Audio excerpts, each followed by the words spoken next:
this is Charlie from Charlie's Awesome World of Adventures, and today I'm going to give you my review on Minions: The Rise of Gru. This movie goes into the origins of how Gru started his life as a supervillain, where he originally applied himself to be a member of the supervillain team called the Vicious Six. However, the Vicious Six turned him down with him only being yet Gru was still able to steal their Zodiac Stone, which is part of their new evil plan. And it's not long till Gru is captured by the ex-leader of the Vicious Six, Wild Knuckles, who wants the stone to get revenge on the Vicious Six after they fired him as the leader. So it's up to Kevin, Stuart and Bob to learn Kung Fu and go on an adventure to save their new mini-boss. However, little do they know that the Vicious Six are on their trail. So when it comes to my thoughts on the first Minions, for a prequel, it actually did work out to be a great film. Yeah, it did have a weak side character with her, but everything else, like its story, nice animation, and likeable characters, as well as having one of Illumination's best villains, was enough to make this an enjoyable watch. So I was pretty interested for the sequel, and after waiting 2 whole years due to unforeseen global events, Gru can finally have his chance to rise with his team of minions. And I can happily say that the 2-year wait was worth it. I'll start off by getting to the best thing of this movie, and the first one out of the way, its characters.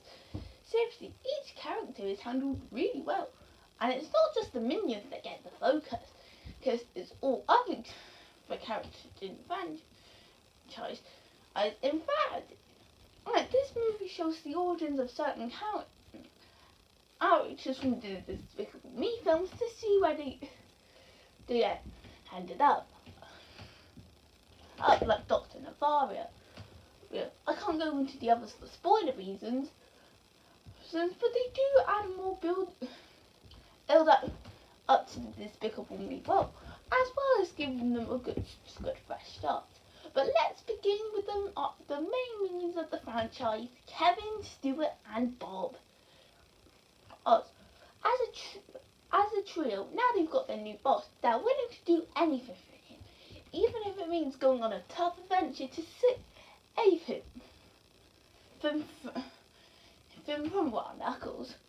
However, in order to do so, they have to learn the art of Kung Fu in order to accomplish their mission.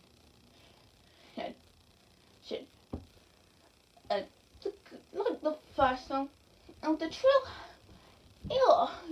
are some strong characters that the audience will root for, and how they have to learn much Kung Fu in order to save their master. Speaking of Gru, since this movie is called, The Rise of Gru, Gru would be the main focus that this movie would be about, as it goes deep into his origin journey as a villain. Even though he was just a child at the time, he still wanted to leave the best evil impact he could, and is willing to do whatever it takes to be the best villain he can be. As for the new characters, as the most of this movie we offers is Otto, another minion who's always looked down by his peers and is determined to fix it by going out to find the Zodiac Stone. The chap who teaches Kevin, Stuart and Bob the art of Kung Fu. As for the villains, there are the Vicious Six, led by Bellsbottom, who want revenge on Gru after they steal the Zodiac Stone, which is part of their new plan for Chinese New Year. I can see how they can be good villains, But my problem with them is that they don't really have much screen time to leave much of an impact. You see, what makes some of the other villains in the Despicable Me film work is that they have enough screen time so we can know who they are, what their goals are, and why we'd want to love to hate them. So with the Vicious Six, it feels like they were added it in at the last moment. Oh, the other Despicable Me films have antagonists. We need to add in here. But then there's Wild Knuckles, Gru's favourite villain of all time. And Fire, the leader of the Vicious Six. While he did kidnap Gru, he does show that he wants to get back to the Vicious Six after firing him. However, well, I'll talk about this a little later, but one of the best things about this movie is the relationship between Gru and Wild Knuckles. And the two have a strong bond in a way. And Wild Knuckles is both a role model and mentor to Gru to help him in his steps for villainy.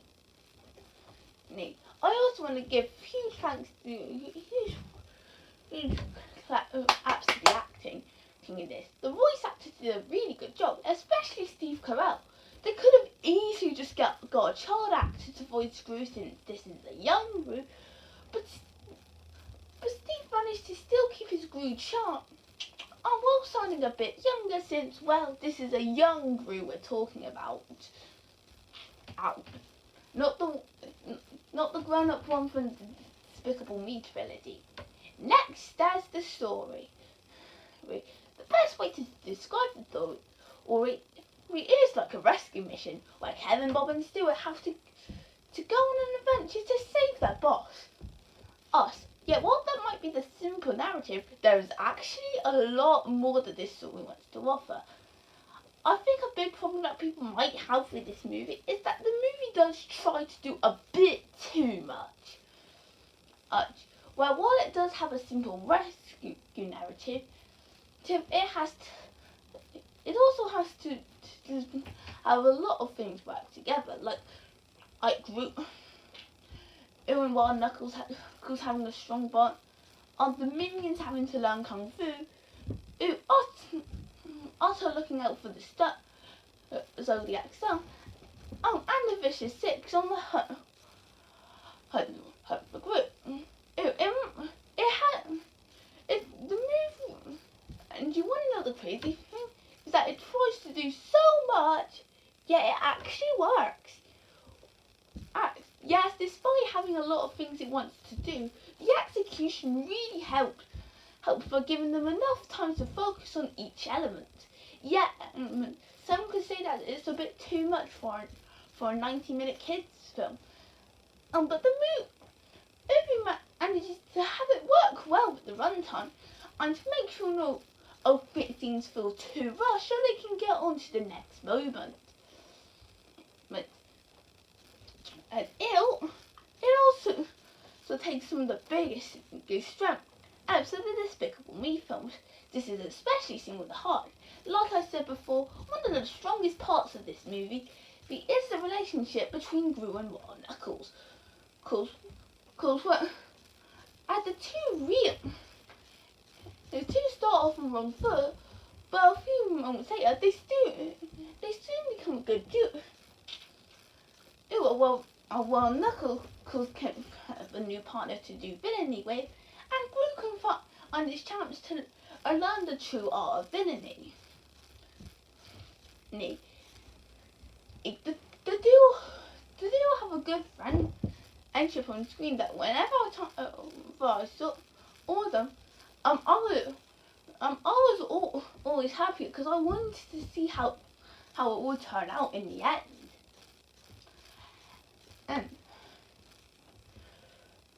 But of course, as a Minions film, it has to focus on the humour, but to make it work. And I can happily say from my experience, this is the funniest movie of the franchise. offering some really good humour and jokes that are absolutely hilarious. Yes, it works well with the quick, fast tone that this movie wants to go for, and makes it engaging from beginning to end. And then there's the movie's animation. I think it's safe to say that while I do think the animation from the Despicable Me films and the first Minions are good, they're definitely not of the best animation. However, with Minions 2, I can happily say that it was close. In fact, it's my favourite looking movie of the franchise.